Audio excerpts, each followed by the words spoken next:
يلا يا جود. جود جابر بيسدد.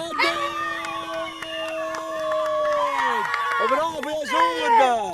جود جابر عم بيسجل الهدف الاول بالمباراة لمصلحة الاي اس اي، والنتيجة عم تصبح 1-0 لكتيبة محمد العباس. يلا سعد، يلا سعد.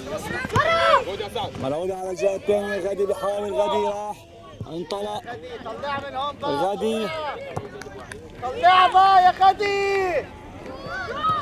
ومحاولة. يا سلام، وحش يا محمد المصري، وحش بأي طريقة عم بيخلص محمد المصري اللقطة الماضية. كرة لصالح الغدي لعند داني. يلا كمل كمل كمل كمل. برافو يا داني.